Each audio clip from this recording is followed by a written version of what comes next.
Selamat siang Bapak dan Ibu guru semuanya. Terima kasih Bapak dan Ibu guru sudah hadir dalam kegiatan hari ini. Sebelum kita memulai kegiatan hari ini, mari kita berdiri sejenak. Kita berdoa supaya kegiatan kita hari ini dapat berjalan dengan baik. Silakan Bapak Ibu, mari kita berdiri sini. Saya pimpin doanya menurut agama dan kepercayaan masing-masing. Berdoa mulai.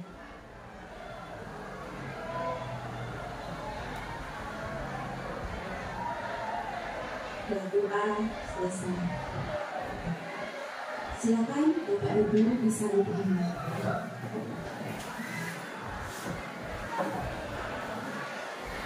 Yang terhormat Bapak Kepala Sekolah SMP Negeri 4 Memui, Bapak Ibu Guru SMP Negeri 4 Memui yang saya cintai.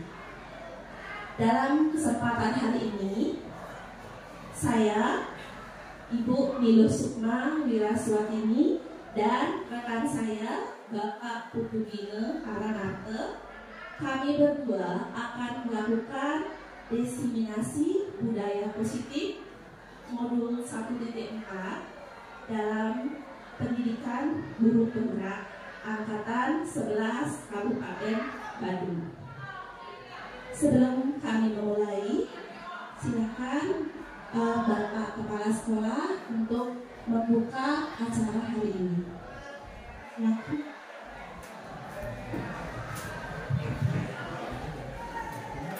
Om Swastiastu. Assalamualaikum warahmatullahi wabarakatuh. Salam budaya, salam sejahtera buat kita semua. Yang saya hormati Bapak Putu dan Ibu Guru Sukma sebagai CGP dan Bapak Ibu Guru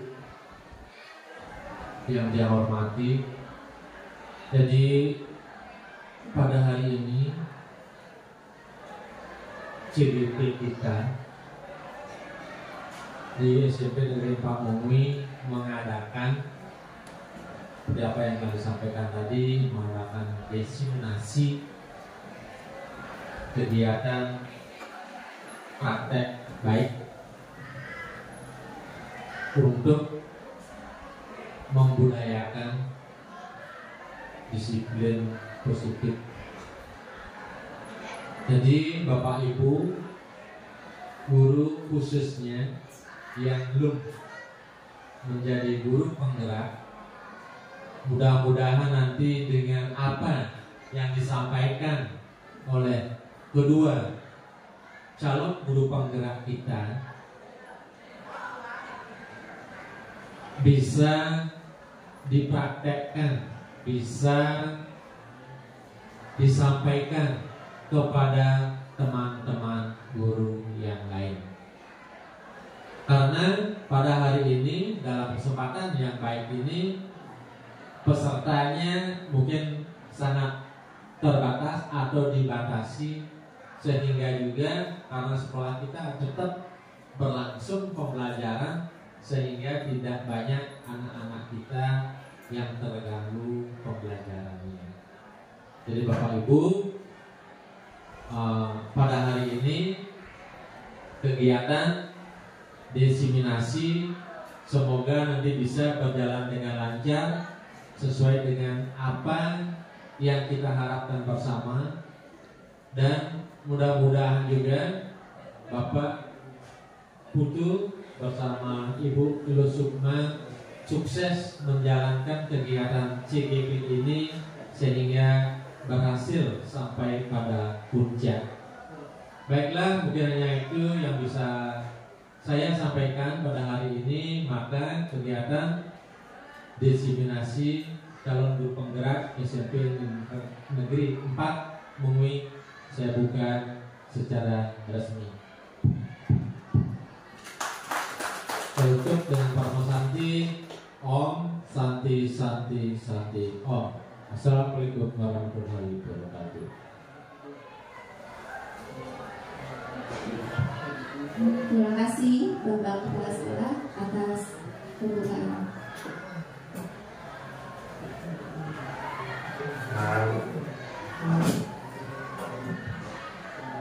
Baik Bapak dan Ibu guru semuanya, kami berdua akan Pak Ibu lanjutkan dulu ini, please. Bapak dan Ibu guru, kami berdua akan menyampaikan diseminasi budaya positif, di mana nanti kami akan membagi dua topiknya. Nah, untuk bagian pertama saya sendiri akan menyampaikan, setelah itu baru Bapak tutupnya. Supaya tidak tergerang ya, sebelum saya menyampaikan materinya, mari kita melakukan ice breaking terlebih dahulu. Nah, Bapak dan Ibu guru, saya mohonkan untuk berdiri sebentar ya. Kita gerak-gerakkan badan biar kita rileks.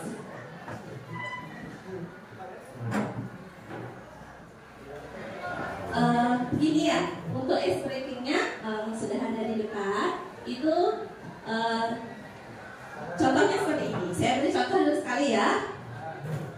Tangan ke atas gapai impian, tangan ke samping merangkul teman, tangan ke depan fokus tujuan, tangan didekatkan bertepuk tangan. Tepuk tangannya 3 kali. Nah, jadi 2 kali nyanyinya Bapak Ibu ya. Bergerak-gerak, pokoknya kita harus happy di sini ya. Ayo kita mulai. Tangan ke atas gapai impian, tangan ke samping merangkul teman, tangan ke depan fokus tujuan, tangan didekatkan bertepuk tangan. Lagi sekali. Tangan ke atas gapai impian, tangan ke samping merangkul teman, tangan ke depan fokus tujuan, tangan didekatkan bertepuk tangan. Iya, tepuk tangannya kurang semangat. Oke, Bapak Ibu, silakan bisa duduk kembali. Bagaimana Bapak dan Ibu, sudah semangat untuk mengikuti kegiatan hari ini? Nah, kalau sudah semangat, saya akan lanjutkan. Di sini Bapak Ibu, saya dan Bapak Putu Gino tidak bermaksud untuk menggurui ini. Saya tidak bermaksud menggurui Bapak dan Ibu yang ada di sini. Saya cuma berbagi praktek baik tentang diseminasi budaya positif yang tujuannya bisa Bapak gunakan dalam kegiatan pembelajaran sehari-hari dan akan memberikan dampak yang positif kepada murid-murid kita. Nah, di sini ada pun latar belakang. Menurut pandangan Ki Hajar Dewantara, padi diibaratkan olehnya seperti anak murid.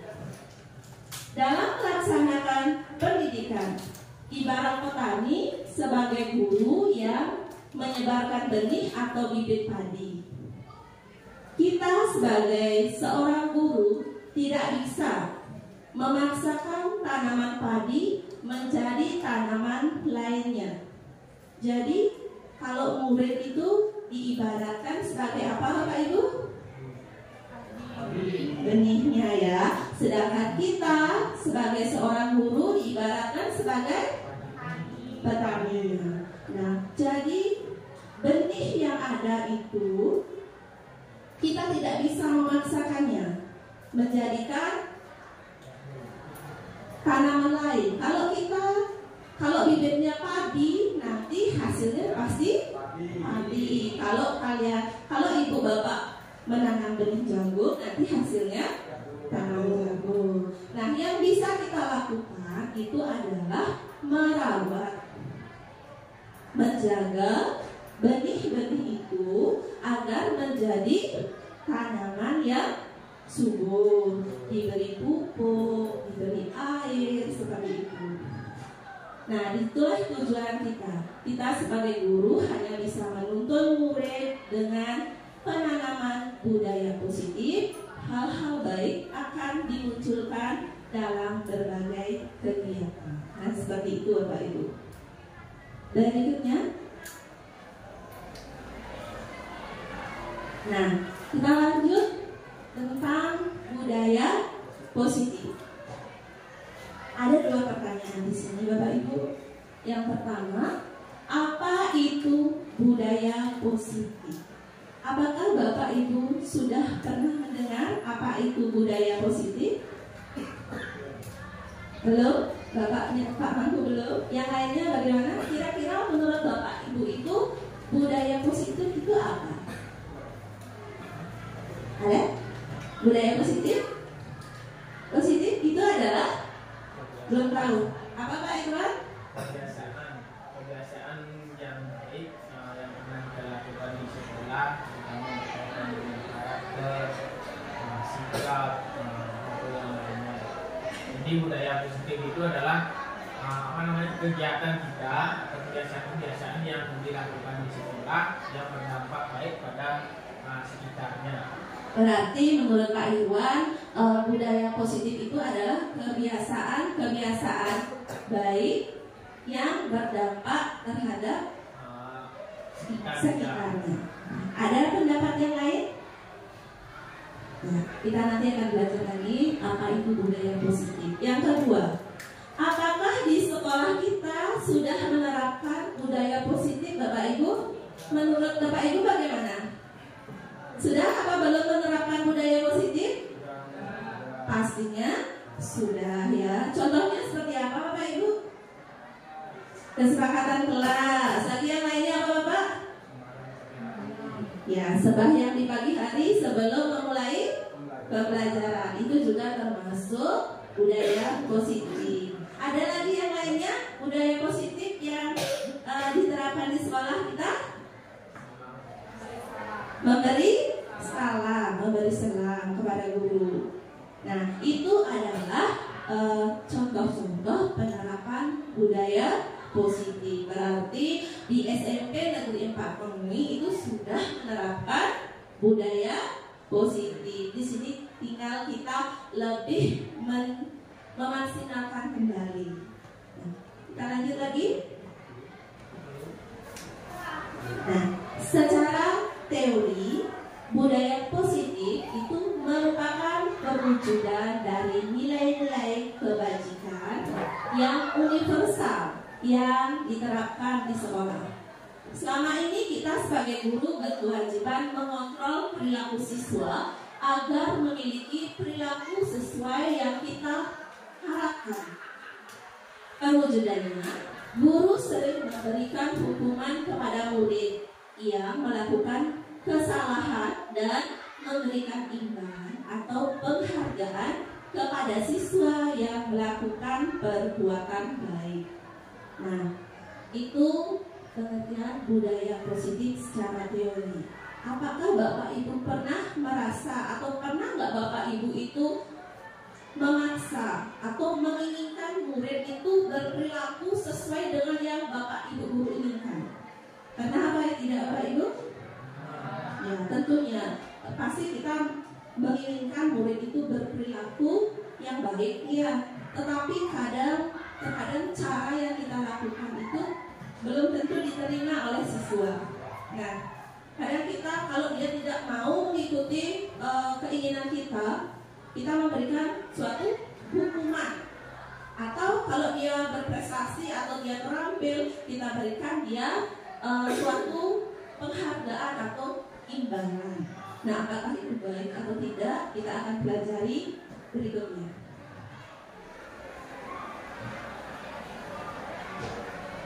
Nah, berikutnya itu adalah konsep inti dari budaya positif. Apa saja yang menjadi inti dari budaya positif ini? Nah, yang pertama itu adalah perubahan paradigma belajar. Yang kedua itu adalah disiplin positif. Yang ketiga, nilai-nilai kebajikan. Yang keempat, kebutuhan dasar manusia. Yang kelima, motivasi perilaku manusia. Yang keenam itu posisi kontrol guru. Berikutnya keyakinan kelas. Dan yang terakhir itu adalah segitiga restitusi. Nah, di sini saya akan menjelaskan nanti sampai dengan posisi kontrol guru. Lanjut lagi. Berikutnya ini adalah tentang disiplin positif. Kalau tadi kan budaya positif ya, sekarang itu tentang disiplin positif. Ketika kita mendengar kata disiplin positif, apa yang terlintas di benak Anda, Bapak Ibu maksud saya? Ketika mendengar kata disiplin positif, yang terlintas di benak Bapak Ibu itu apa? Disiplin positif. Datang tepat waktu. Datang tepat waktu, Bu Fitri. Menaati tata tertib, itu disiplin positif. Ada lagi contoh disiplin positif, Bapak Ibu? Datang tepat waktu, mematuhi tata tertib. Lagi apa lagi yang contoh disiplin positif?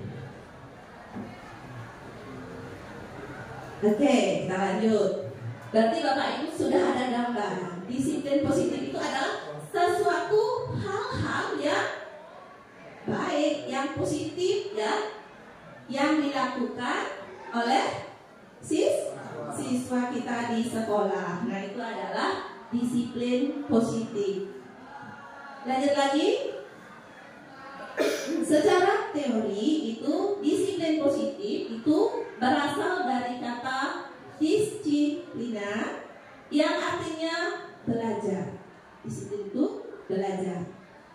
Disiplin mengacu pada disiplin diri yang memiliki tanggung jawab terhadap apa yang dilakukannya berdasarkan nilai-nilai yang diyakini.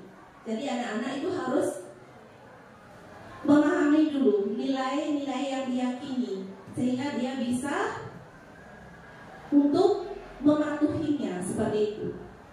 Disiplin positif itu merupakan salah satu cara penerapan disiplin yang bertujuan untuk menumbuhkan kesadaran serta memberdayakan peserta didik tanpa imbalan, penghargaan atau reward, ancaman atau hukuman. Jadi pada disiplin positif ini kita dilarang untuk peserta IT itu untuk memberikan hukuman, penghargaan, ancaman, jadi misalkan tidak ada hal-hal itu lagi dalam disiplin positif.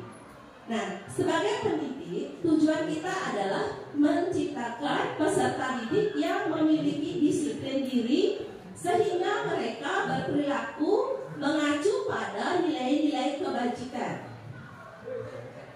yang universal dan memiliki motivasi intrinsik. Artinya motivasinya itu intrinsik itu artinya apa Bapak Ibu? Ya, motivasi yang muncul dari memang dalam dirinya sendiri dalam perubahan perilaku ke arah yang lebih baik. Jadi disiplin positif ini itu bertujuan untuk menumbuhkan nilai-nilai kebajikan yang muncul dari dalam diri siswa itu sendiri. Jadi bukan karena paksaan Bapak Ibu, tapi dia memang meyakini bahwa sesuatu itu harus dilakukan karena baik seperti itu. Lanjut lagi. Nah, tadi saya sempat menyebutkan nilai-nilai kebajikan itu. Apa itu nilai-nilai kebajikan? Nah, Bapak Ibu bisa lihat di sini. Nilai-nilai kebajikan itu adalah nilai yang disepakati bersama, lepas dari suku bangsa, agama, bahasa, maupun latar belakangnya. Di sini ada contoh nilai kebajikan institusi atau organisasi. Mungkin yang paling kita ingat atau yang paling sering kita dengar itu adalah nilai-nilai kebajikan yang mana Bapak Ibu dari 3 yang ada di depan? Profil pelajar Pancasila. Nah, di mana dari profil pelajar Pancasila itu terdiri dari yang pertama beriman dan bertakwa kepada Tuhan Yang Maha Esa dan berakhlak mulia. Yang kedua berkebinekaan global. Yang ketiga gotong royong. Yang keempat mandiri. Yang kelima kreatif. Dan yang keenam apa Bapak Ibu? Ya, bernalar kritis. Dan yang lainnya itu contohnya adalah itu primary years program PP, di mana nilainya itu adalah toleransi, rasa hormat, integritas, mandiri, menghargai, antusias, empati, keingin-tahuan, kreativitas, kerjasama, percaya diri, dan komitmen. Berikutnya keterampilan hidup, life skill itu dapat dipercaya, lurus hati, pendengaran yang aktif, tidak merendahkan orang lain, dan memberikan yang terbaik dari dirinya. Nah, itu adalah contoh-contoh nilai kebajikan suatu organisasi. Berikutnya kita akan lanjut tentang teori motivasi perilaku manusia.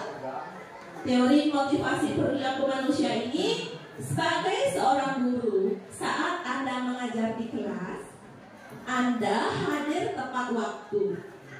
Motivasi apakah yang mendasari tindakan Anda? Bapak Ibu pasti kalau mengajarkan kelas itu selalu hadir tepat waktu. Kira-kira apa yang memotivasi Bapak Ibu melakukan hal tersebut?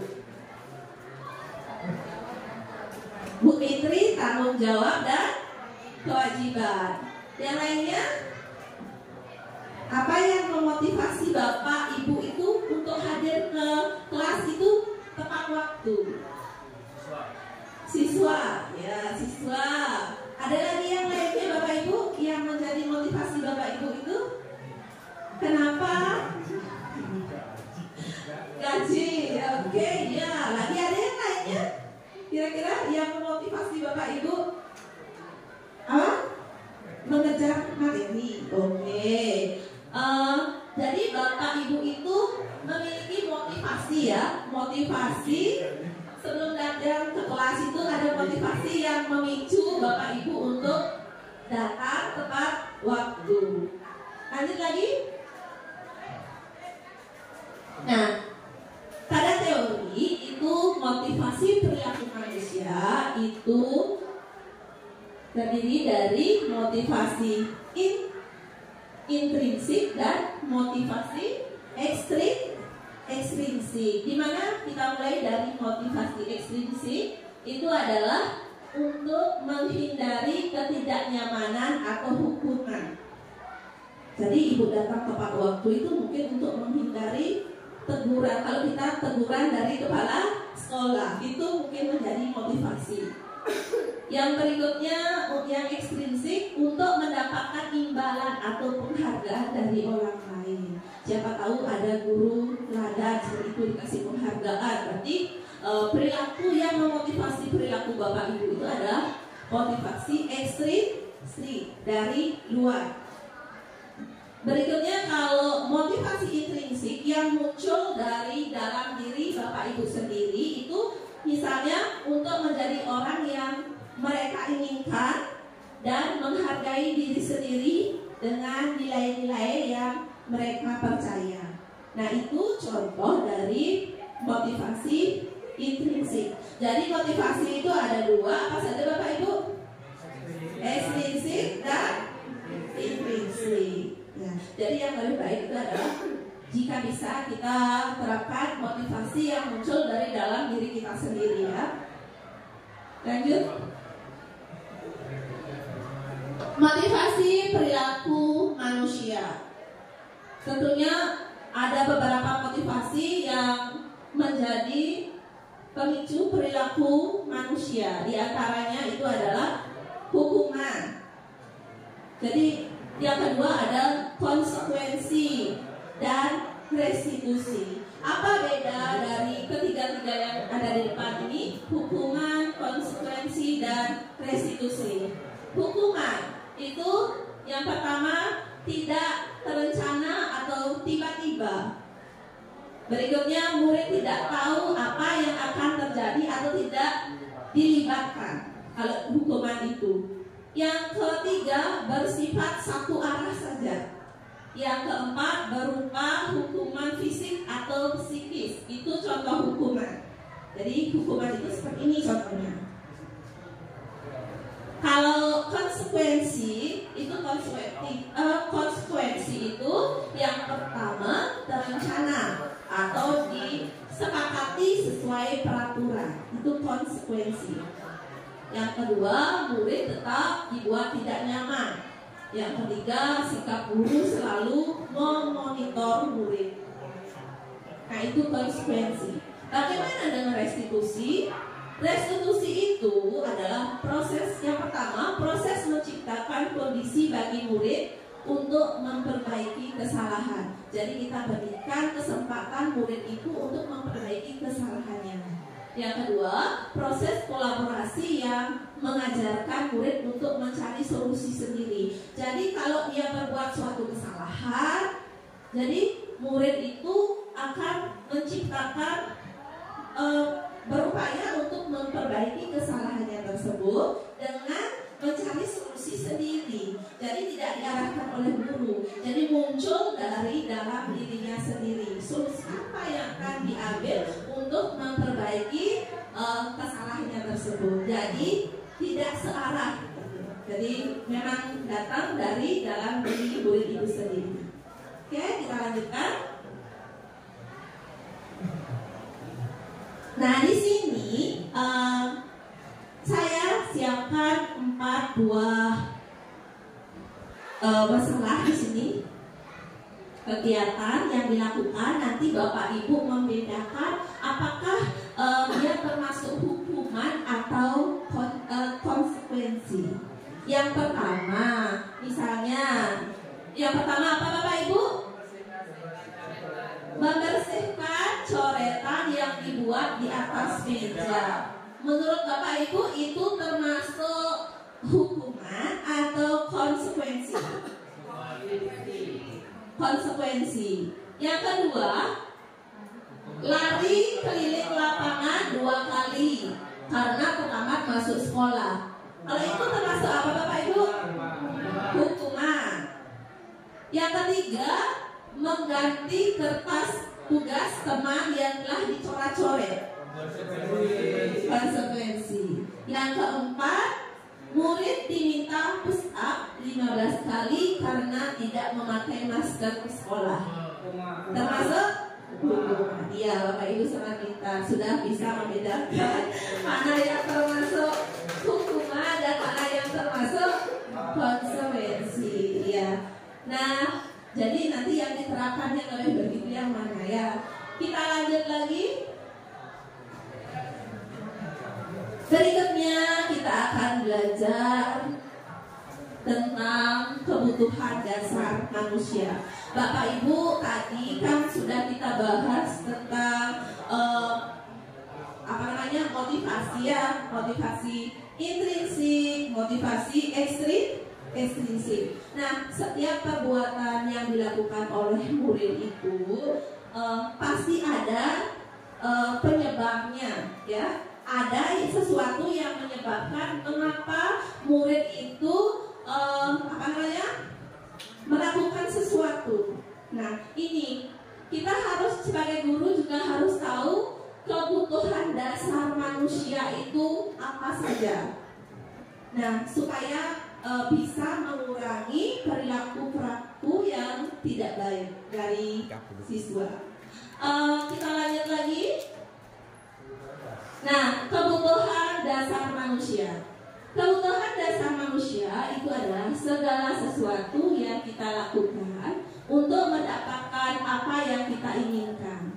Seluruh tindakan yang kita lakukan memiliki tujuan tertentu dan tidak semua usaha terbaik yang kita lakukan adalah dalam rangka agar kebutuhan dasar kita terpenuhi dengan baik. Lanjut lagi. 5 kebutuhan dasar yang ada itu Bapak Ibu bisa lihat di depan. Yang pertama itu apa Bapak Ibu? Bertahan hidup. Yang kedua, kasih sayang. Membutuhkan kasih sayang. Yang ketiga, kebebasan. Yang keempat, kesenangan. Yang kelima, penguasaan. Bukan hanya murid yang memiliki kebutuhan hidup, tetapi kita sebagai guru juga memerlukannya ya. Semua yang 5 kebutuhan dasar manusia ini kita juga memerlukannya. Jadi kita harus memahami. Lanjut lagi. Nah, Bapak Ibu bisa lihat satu kasus yang ada di depan. Ibu Ayu, guru kelas 9A, bingung dengan ulah salah satu muridnya yang bernama Tommy. Beberapa anak telah mengeluhkan perilaku Tommy yang selalu meminta bekal makan siang mereka dengan paksa. Jika Anda menghadapi situasi seperti Ibu Ayu, apa yang akan Anda lakukan? Menurut Anda, apa yang mendasari Tommy untuk melakukan hal itu? Nah, Bapak Ibu saya minta pendapatnya. Jika menurut Anda, menurut Bapak Ibu, apa yang mendasari Tommy untuk melakukan hal tersebut? Kira-kira siapa yang mau memberikan tanggapannya, Pak Irwan ya?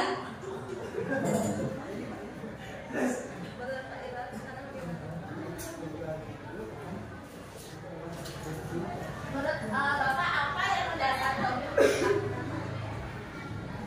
Coba dikembalikan kebutuhan dasar. Baik Bu, terima kasih atas waktunya. Ya, mencoba menjawab.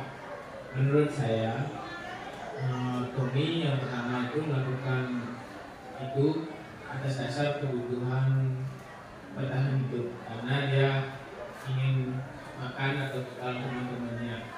Jadi di situ ada mungkin rasa lapar Tommy, kemudian yang lainnya, sehingga berpengaruh pada dirinya di sekolah. Kemudian kemungkinan besar juga kita kan belum tahu tentang dia di rumah dan lain sebagainya, mungkin juga rasa kasih sayangnya dia kurang, sehingga dia sering mengganggu temannya, kayaknya cari sensasi dan lain sebagainya. Kemudian dia mengganggu temannya. Nah, kita di sekolah yang pertama bisa kita lakukan sebagai seorang guru itu adalah mengidentifikasi anaknya seperti itu dulu, sejauh mana hal-hal yang mereka perlukan dulu, kemungkinan dari keluarganya, kebijakan keluarganya, apakah dia nakal dan lain sebagainya. Itu juga berpengaruh terhadap sosialnya di sekolah. Yang kedua, jika sudah kita temukan identifikasinya itu, kita bisa memberikan hal-hal yang bisa kita bantu ya. Karena misalnya kalau di sekolah, di rumah dia kurang kasih sayang, berarti kita di sekolah setidaknya memberikan perhatian secara penuh kepada dia. Nah, jika sudah mengenali bakatnya, kita motivasi dia. Tadi kan dibilang tidak boleh menghukum, tidak boleh memberikan luar dan sebagainya. Jadi pengenalan bakat itu penting sehingga kita mampu menyalurkan dia. Ketika dia menemukan bakatnya, otomatis dia akan termotivasi dalam dirinya untuk menunjukkan itu kepada teman-temannya, sehingga rasa percaya diri itu muncul. Sekian, terima kasih. Terima kasih Pak Irwan sudah memberikan tanggapannya. Bapak Ibu setuju dengan pendapatnya Pak Irwan? Jadi kalau siswa melakukan sesuatu itu pasti ada kebutuhan dasarnya yang belum terpenuhi. Nah, itulah yang tugas Bapak Ibu mencari kira-kira kebutuhan mana yang menyebabkan anak-anak tersebut melakukan hal yang kurang baik. Kita lanjut lagi. Nah, di sini dari permasalahan yang ada tadi, seperti kasusnya Tommy, kita sebagai seorang guru itu tentunya harus mengetahui 5 posisi kontrol guru. Jadi bagaimana cara kita untuk menangani permasalahannya si Tommy? Posisi yang mana yang akan kita gunakan dari 5 posisi kontrol yang ada? Yang mana yang terbaik, seperti itu. Nah, di sini posisi 5 posisi kontrol yang ada, Bapak Ibu bisa lihat di sini. Yang pertama itu ada penghukum. Bapak Ibunya kelihatan galak sekali ya Bapak Ibu, sambil tangannya itu di pinggang keduanya. Yang kedua itu pembuat merasa bersalah. Jadi siswa itu dibuat merasa bersalah. Yang ketiga itu sebagai teman. Yang keempat posisi pemantau. Dan yang kelima itu adalah posisi sebagai manajer. Nah, lanjut lagi. Nah, di sini Bapak Ibu bisa melihat contoh penerapan 5 posisi kontrol guru. Silakan Bapak Ibu tonton dulu videonya, yang mana yang baik itu yang Bapak Ibu gunakan.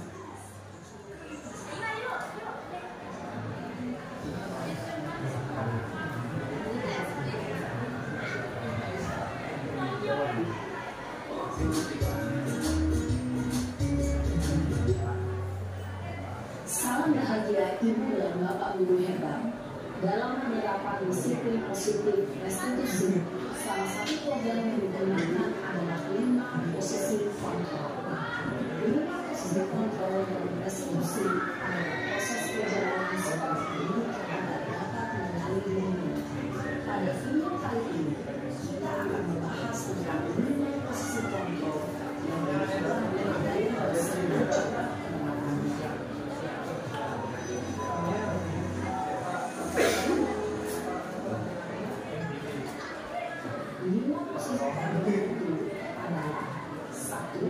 Posisi penghukum. 2. Posisi pembuat merasa bersalah. Kontrol yang disarankan untuk membimbing murid memiliki sikap disiplin yang positif, yaitu murid yang mandiri, bertanggung jawab, dan dapat memecahkan masalah. Tujuan dari posisi ini adalah agar murid dapat berefleksi atas tindakannya. Guru akan dengan tulus memberikan pertanyaan-pertanyaan bermakna, sehingga membuat murid dapat belajar dari kesalahannya dan mencari sebuah solusi untuk menyelesaikannya. Ibu dan Bapak Guru hebat, setelah mengamati adegan kelima posisi kontrol tadi, kira-kira posisi mana yang paling ideal? Posisi mana yang dapat menunjang motivasi intrinsik murid? Ya, tentu posisi manajer. Posisi ini memang posisi ideal yang ingin dituju setiap pendidik. Pada posisi inilah, guru dapat menerapkan disiplin positif yang berpihak pada murid, yang memerdekakan murid. Perjalanan seorang pendidik tentunya tidak mudah untuk sampai pada posisi seorang manajer. Namun, tujuan kita pasti, yaitu menciptakan murid-murid yang mandiri, merdeka, dan bertanggung jawab. Semoga penggambaran 5 posisi kontrol yang telah diperlihatkan ini dapat menjadi ajang refleksi bagi kita semua, agar dapat terus mengasah dan menerapkan disiplin positif yang memerdekakan murid. Mari terus berlatih dan bersemangat. Selamat menerapkan. Salam dan bahagia Ibu dan Bapak Guru hebat. Nah, sekian video 5 posisi kontrol guru. Sekarang ini kita tepuk tangan sekali Bapak Ibu. Nah, jadi kita diharapkan Bapak Ibu itu menerapkan posisi yang mana Bapak Ibu? Posisi sebagai manajer ya. Nah, dan untuk materi berikutnya itu ini sudah dijelaskan tadi di video nih Bapak Ibu. Nah, sudah ada tadi. Lanjut lagi. Ya, ini posisi yang sudah ada dijelaskan dalam video ya. Saya tidak bacakan lagi. Berikutnya untuk keyakinan kelas akan dilanjutkan oleh rekan saya Bapak Putu Nina.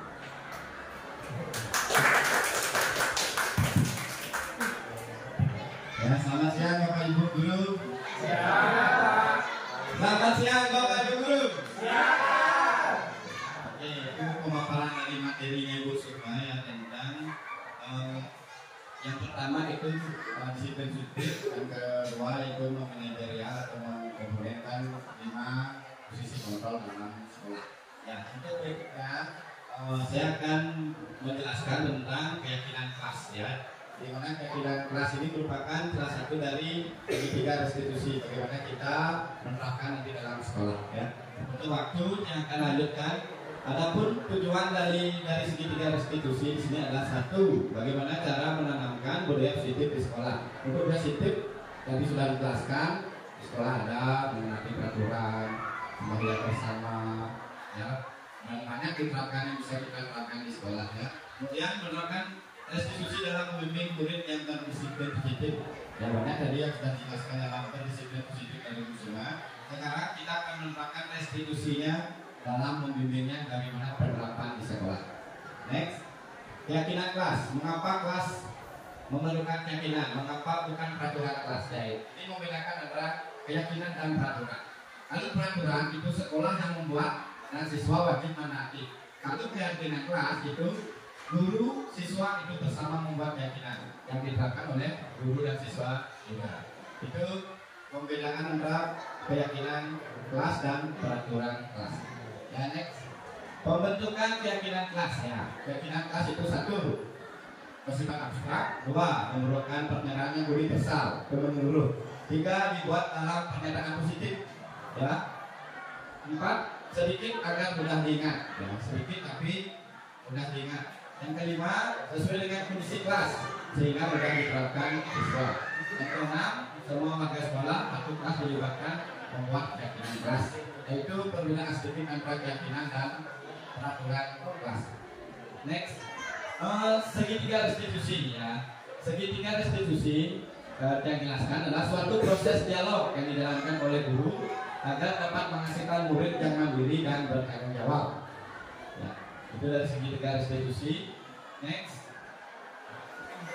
ya, menstabilkan identitas. Satu, Anda menstabilkan identitas. Berdasarkan prinsip membuat kesalahan adalah bagian dari proses pembelajaran ya.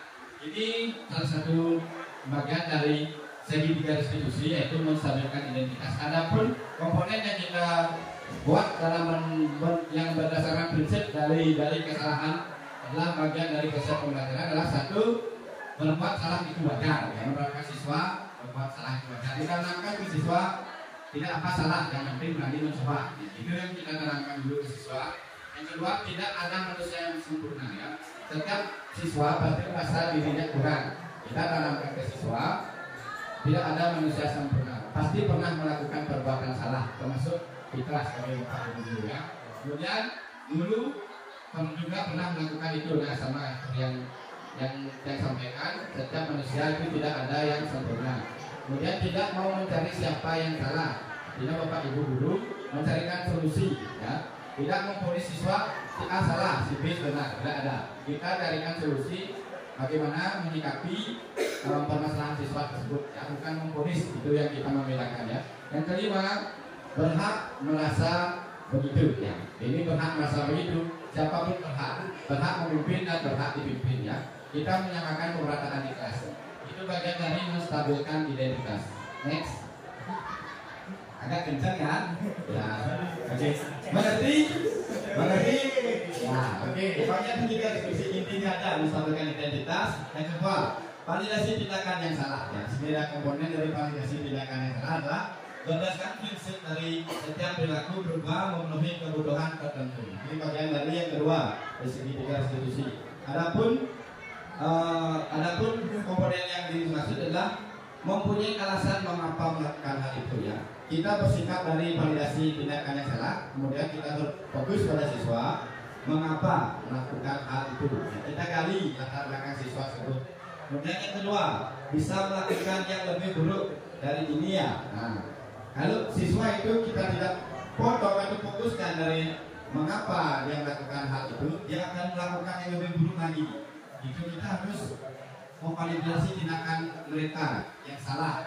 Yang ketiga, patut bangga karena telah melindungi sesuatu yang penting buat umumnya. Artinya memvalidasi tindakan yang salah pada siswa, yaitu yang perlu kita tekankan adalah bangga. Kenapa? Latar belakangnya mereka berbuat sedemikian, ya, yang mungkin melindungi sesuatu yang hak mereka. Yang contohnya siswa mempunyai berkelahi, ya, mungkin bukunya diambil atau uangnya diambil, itu salah satu dasar mereka melindungi sesuatu yang mereka miliki. Artinya kenapa alasan siswa itu berkelahi? Satu, melindungi hak mereka, yang mungkin uangnya diambil. Yang ketiga, mungkin sesuatu atau pulpen buku diambil oleh temannya. Kita perlu memvalidasi tindakan yang salah. Kemudian yang terakhir, melakukan karena mempertahankan sesuatu yang penting. Ya, terus sesama halnya tadi melindungi sesuatu atau mempertahankan sesuatu, itu contohnya, salah satu contoh memvalidasi tindakan yang salah siswa. Yang ketiga, menanyakan keyakinan. Di sini berdasarkan prinsip teori kontrol bahwa pada dasarnya kita termotivasi secara intrinsik. Tadi ada unsur ekstrinsik dan intrinsik. Yang ini intrinsik adalah dari dalam diri. Ya, menanyakan keyakinan. Komponennya adalah apa keyakinan kelas kita. Nanti di kelas kita membuatkan keyakinan kelas. Misalkan datang tepat waktu, mengerjakan tugas tepat waktu, menggunakan seragam disiplin, yang mana kita tertib sekolah dan hal sebagainya. Itu kita buatkan keyakinan kelas. Kemudian nilai-nilai yang kita sepakati bersama. Seandainya ada siswa yang melanggar, kita buatkan nilai-nilainya. Sanksinya apa? Kita buat dari situ keyakinan kelas. Artinya mereka yang membuat, mereka yang melanggar dan siap menerima sanksi. Nah, yang ketiga, apa gambaran sebuah yang ideal menurut kamu ya? Di sini gambaran yang ideal adalah kelas itu kita sebagai seorang guru dapat mengkontrol atau menguasai kelas, itu yang ideal. Yang terakhir, ingin menjadi orang seperti apa? Ya, nanti kita tekankan ke siswa, nanti kamu kedepannya ingin jadi apa? Ya, itu artinya setiap siswa termotivasi, dapat meyakinkan diri bahwa seperti ini. Kita buat keyakinan kelas standar. Di yang kedua ada seluruhnya kedisiplinan. Ya, next group. Ya, contoh studi kelas diskusi. Kemudian yang lain berikutnya. Ya, ini ada beberapa contoh dari penayangan ya. Ini dari penerapan segitiga diskusi, mungkin sampai dulu bisa menyimak videonya. Salam dan bahagia ibu dan bapak guru hebat. Didekatkan tiga institusi ada juga ya. Membahas tentang satu program disiplin positif yang diterapkan di lingkungan sekolah yang dikenal dengan nama restitusi.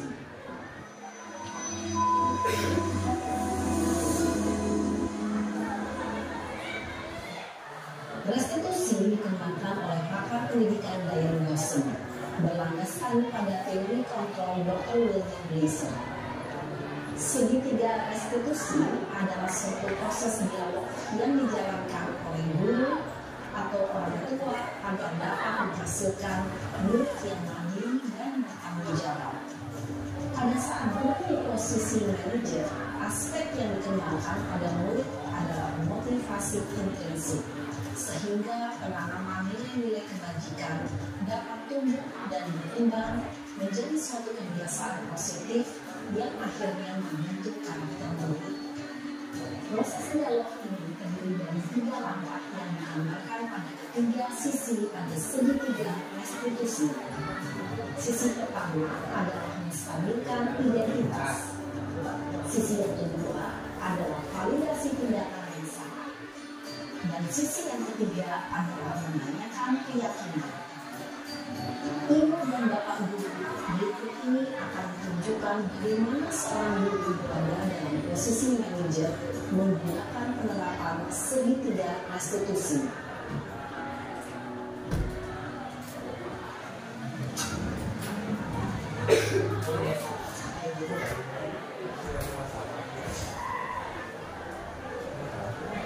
Siang sana. Siang Pak. Sudah lama nggak ketemu saya. Kenapa hari ini ada di sini? Kesel Pak, kesel banget. Masa aku dikatain tukang fitnah Pak? Ya aku marah lah. Aku baru TK di depan kelas. Seru banget. Oh begitu. Ya pasti kamu marah dan besar. Bapak juga akan marah apabila ada yang menuduh bapak seperti itu. Kemudian pada saat itu kamu melakukan apa? Ya saya langsung ngatain TK lah Pak. Seru banget. Saya bentak-bentak dia ke teman-teman lain. Oh begitu. Pasti kamu melakukan seperti itu karena satu alasan tertentu kan? Iya lah. Saya diam saja Pak. Ya saya bela diri lah. Masa saya dituduh tukang fitnah? Ya wajar lah. Mempertahankan harga diri itu sesuatu yang penting buat kamu. Untuk kamu tidak lebih gagal lagi. Hanya bentak-bentak. Iya Pak. Untung saya masih bersabar dan hanya membentak saja. Sudah gemes padahal. Saya pasti bela diri lah. Ya pasti ya. Tapi kamu memilih untuk tetap bertahan dan bersabar. Kamu memilih untuk tidak berbuat lebih parah lagi kan? Iya. Nah, sekarang coba kita lihat lagi tindakan kamu yang mentak PK di kelas. Tindakan kamu itu kira-kira sesuai dengan keyakinan kelas atau prinsip kamu tidak? Enggak lah Pak. Capek Pak jadi kenal. Jadi keyakinan atau prinsip mana yang sesuai dengan keinginan kamu? Ya, saya sebenarnya sangat menghargai orang lain. Mungkin saat itu saya menjadi emosi, jadi tidak menunjukkan sikap itu. Kamu meyakini tidak? Menghargai orang lain itu penting buat kamu. Yakinlah Pak. Iya, setuju. Kita harus saling menghargai. Namun ada juga keyakinan yang kita sepakati yang perlu kita jalankan apabila kita sedang marah, kan? Ya, saya bisa lebih proaktif, mulai dengan diri sendiri. Saya bisa jadi lebih sabar, mengambil waktu juga berpikir mau apa selanjutnya. Kira-kira kamu bersedia memperbaiki masalah ini tidak? Bersedia Pak. Kalau kamu memperbaiki masalah ini, kamu akan menjadi orang seperti apa? Saya akan menjadi orang yang bertanggung jawab kali ya Pak. Dan senantiasa proaktif. Iya, menurut kamu bagaimana rasanya menjadi orang seperti itu? Ya nyaman lah, bangga bisa bersabar dan menanggung. Baiklah kalau begitu. Yuk kita pikirkan bagaimana memperbaiki masalah ini.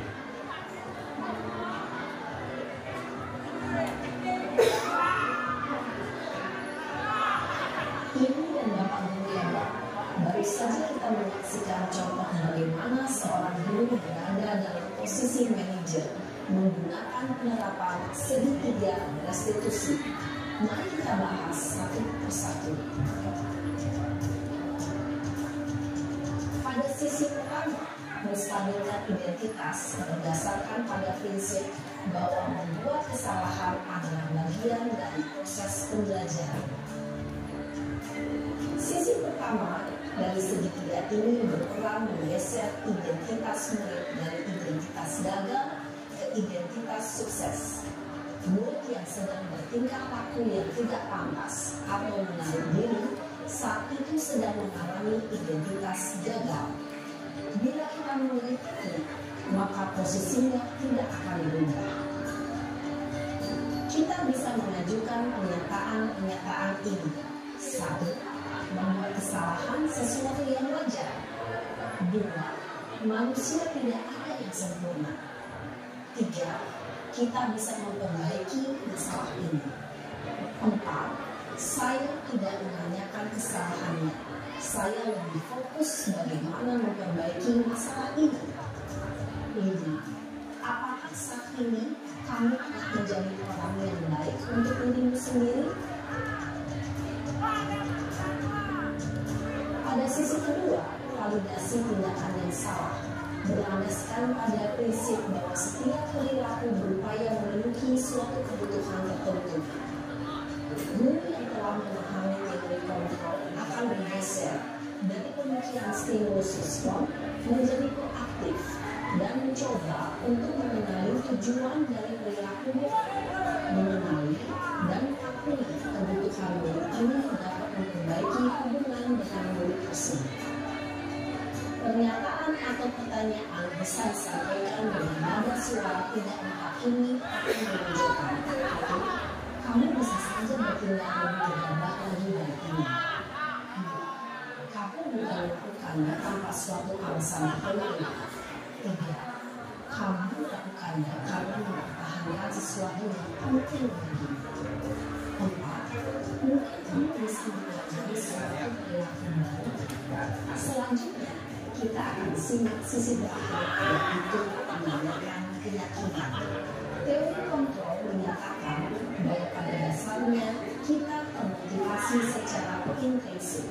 Pada saat perilaku yang salah telah divalidasi dan identitas sukses telah stabil, maka murid telah siap mengaitkan keyakinan-keyakinannya dengan tindakannya yang salah, dan pemikiran telah bergeser menjadi orang yang dituju.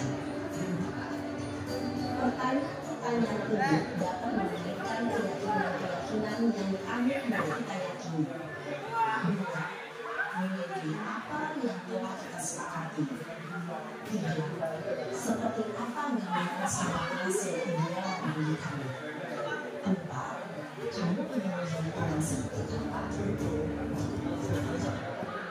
Ya, tadi contoh tadi, ya, kembali ke segitiga restitusi, kembali ke slide yang tadi,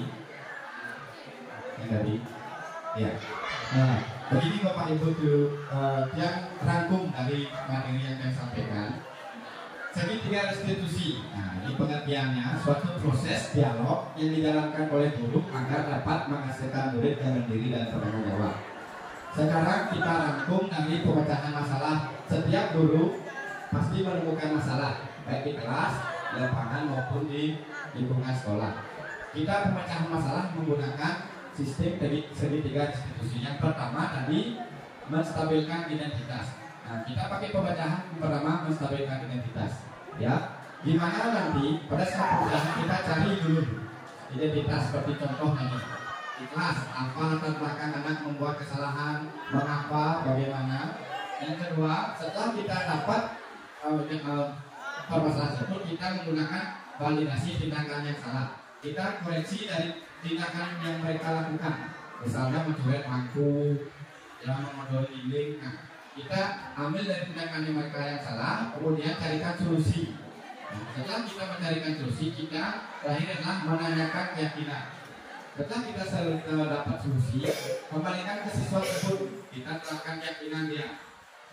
Apa yang akan dia lakukan setelah ini, misalnya membersihkannya, menerapkan balik keyakinan mereka agar tidak melakukan kembali. Nah, kita terapkan dengan segitiga restitusi dalam kenakalan atau permasalahan siswa kita di sekolah. Kita cukup menerapkan ini sehingga permasalahan itu dapat kita atasi dan carikan solusi yang terbaik. Nah, itu dari rangkuman dari hasil pembelajaran segitiga restitusi. Bagaimana Bapak Ibu guru? Bisa dipahami?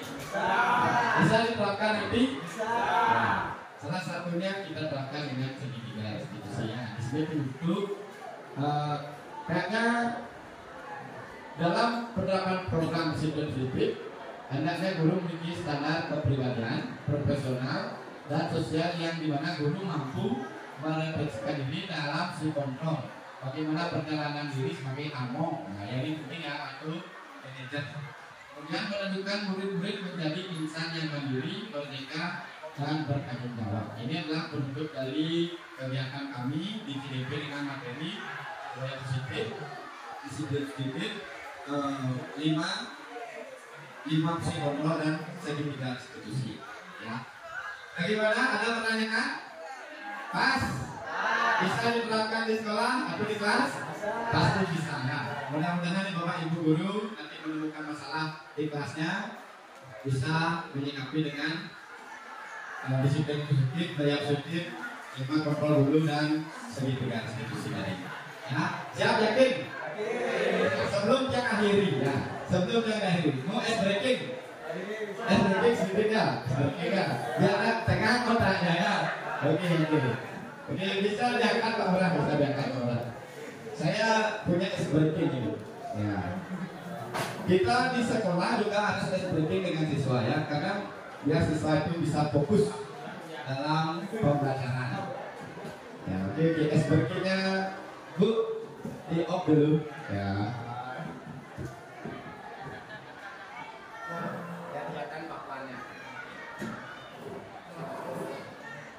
Yang bisa jawab saya akan kasih hadiah. Mau hadiah? Nanti saya naikkan gajinya ya. Oke, nanti saya tadi kenapa dasar Bapak Ibu guru itu mengajar ya, pertama mungkin ada cita-cita atau tujuan ya. Tadi materi tersampaikan, siswa bisa bertanggung jawab dan disiplin. Sekarang saya akan kasih yang bisa jawab. Ya, yang ini bisa jawab Bapak dan Tiang akan kasih hadiah. Ya. Set. Nah, set. Nah, set. Ini. Ya. Ini bukan lapangan ya. Ya. Sekarang ada buat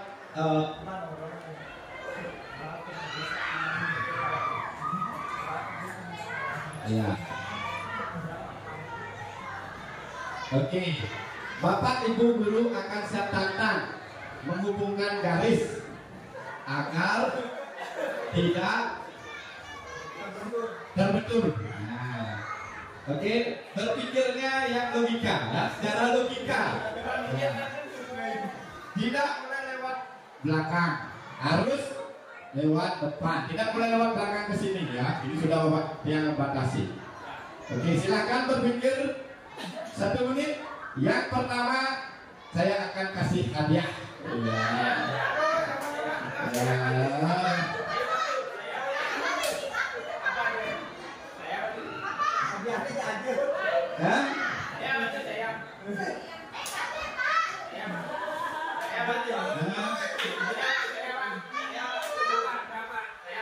Benar? Ya, oke, hadiah pertama. Tapi ada konsekuensinya. Yang salah itu konsekuensi dari saya. Konsekuensi pembedaan konsekuensi dan hukuman. Begini, ya. Lagi 1. Oke, tepuk tangan. Ya. Ini belum ya. Benar. Ya, oke. Sekarang saya tantang lagi. Saya ubah lagi ya. Set. Nanti hadiahnya di situ. Sabar. Mana bukan saya. Nanti hadiahnya nih. Ya. Ayo, siap.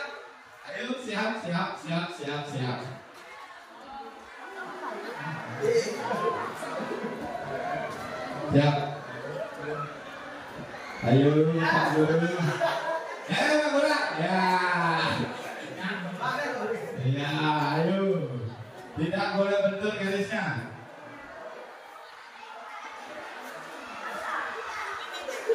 Lagi 1 dan breaking. Ya, sit, 2. Gampang. Yang tambah sulit. Baru keluar hadiahnya ya. Ini Bapak Ibu guru, ayo. Iya.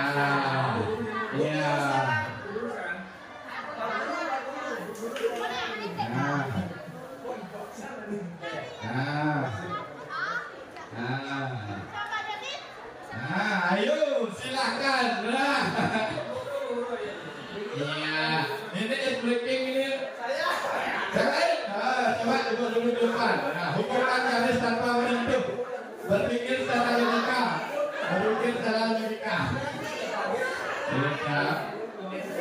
Bersama belum? Ayo. Siap.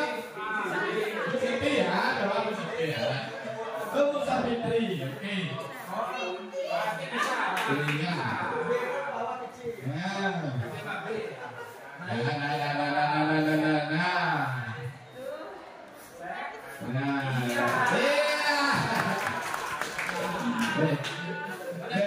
Memang susah mengalahkan Bapak Ibu dulu ya.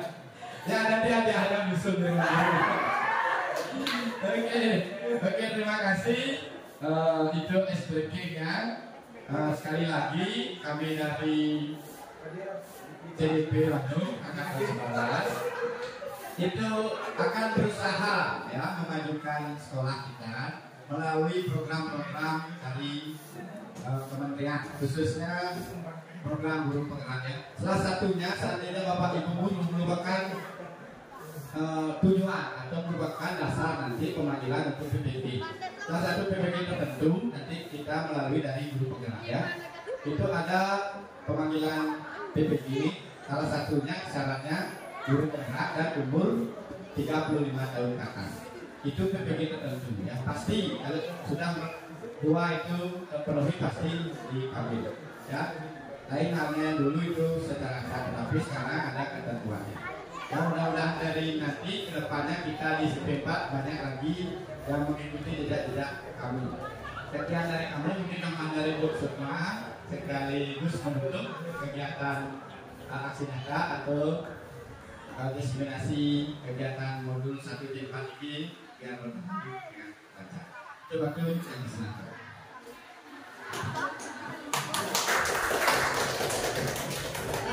Dari saya kiranya cukup Bapak Ibu.